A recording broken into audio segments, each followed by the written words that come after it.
Let's break down some day 7 training camp.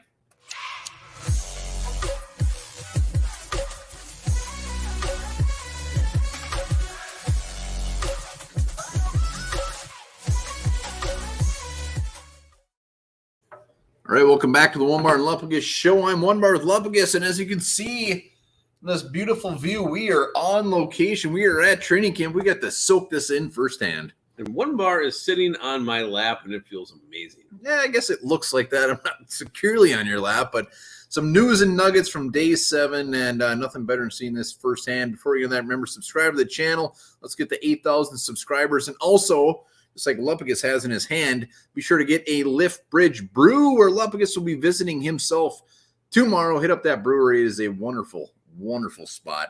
But let's get right into day 7 of training camp. Day 7 training camp. So let's start with the morning, the walkthrough. A couple things to take from this. Number one, they were doing a pretty steady rotation at the safety position between Lewis Seen, Harrison Smith, and Cam Bynum. I do feel like Seen was out there quite a bit, so starting to work him in there when they're walking things through. So I think Seen is already starting his ascension to safety 1. We'll see how that continues from here on out. Again, Kenny Ngwangu was taking reps at running back in the morning session, did not suit up later when they put the pads on.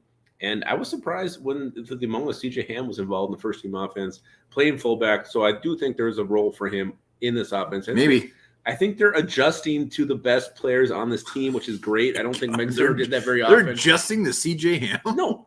You want to get your best players on the field, so he's a great football player. I mean, honest to God, if you're going to put a gun to my head and say who are the best football players in Minnesota Vikings, CJ Ham, pure football players, he's top 5.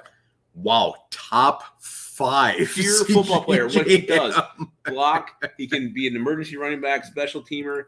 He is a football player. Hey, I love CJ Ham. I'm not gonna rain on your parade. I'm gonna let you have this.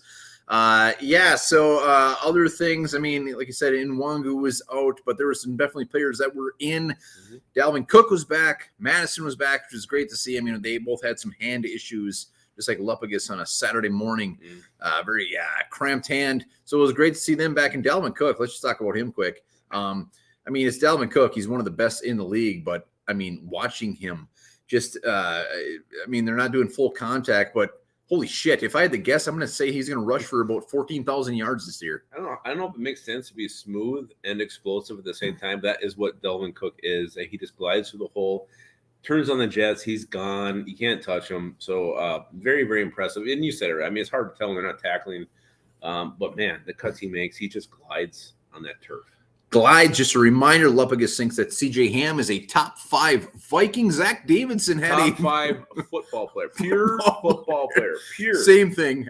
Zach Davidson had himself a day. Irv Smith has continued to be out, and Zach Davidson, like yesterday, taking advantage, and Kirk Cousins is looking at him early and often, and Davidson is making the catch and making some plays. So I'm going to go on a limb and say I think he has definitely got a spot on this 53. I think he does too. After watching him today, not even the first team, but he's in the second team reps. I mean, he was always getting balls thrown at him, almost like he was the primary target. And then the best part was Kirk Cousins going over to him on the sidelines, giving him knocks, talking to him. To me, that was huge to give the second-year player the confidence when a starting quarterback is coming over there. Making an effort to speak to you and then dropping knucks. And he probably said something like, you're a heck of a good football player. Heck of a ball player. Would you say Zach Davidson is in your top 5? No, not Vikings as well, like CJ Ham. Football player. You never coach. You don't get it. I'm sorry, I did not coach 5th grade football. Greg Joseph, very, very good day. The man was hot and heavy, 8 for 8 at the end of practice, and ended with a 58-yarder, I believe, what Will Reggett saw. Yeah, you had it at 56. Reagan said it was 58, but man, and every one of his kicks had about 15 to 20 extra yards on it. I mean, he wasn't just barely making those; he was making them with an exclamation point. And one of those snaps, I can't remember which one it was. I think it was with the 40-something yarder. It was like in the dirt, and he still nailed it. So Greg Joseph is locked in, keyed in. I'm going to limb and say he's kicker 1 this year in fantasy. Kicker 1 in fantasy so far. Lupagus has CJ Ham, Zach Davidson, and Greg Joseph as the top 5 Vikings of all time.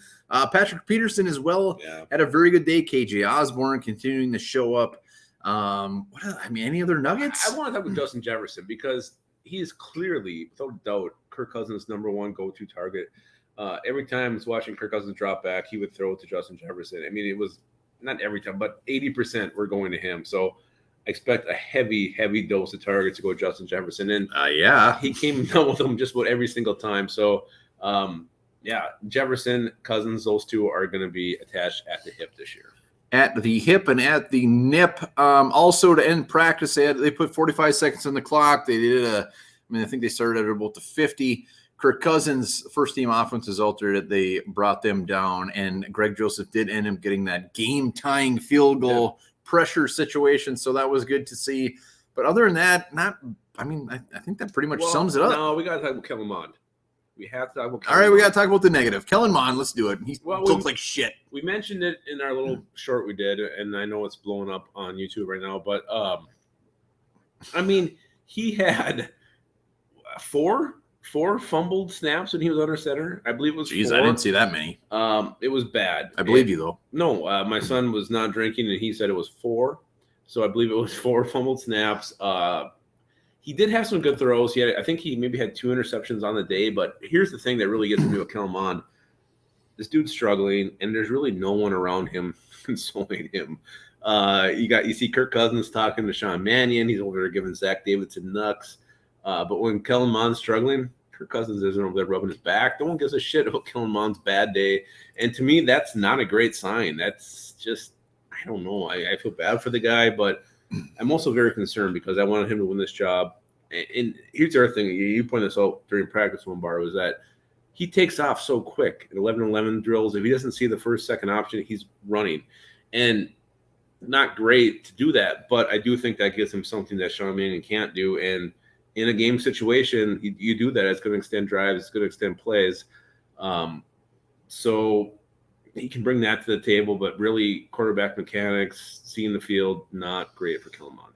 Yeah, and the fact that nobody is really around him, I think it's just a thought that he was just having such a shitty day. People just want to maybe just give him some space. I don't think it's they don't like him. Zimmer was right. Well, Kellen Mond didn't look good today. This was definitely probably his worst day of practice, maybe as a Minnesota Viking. So we'll see how that plays out. But he is still a very young buck. He has a long way to go. Last year was a complete wash.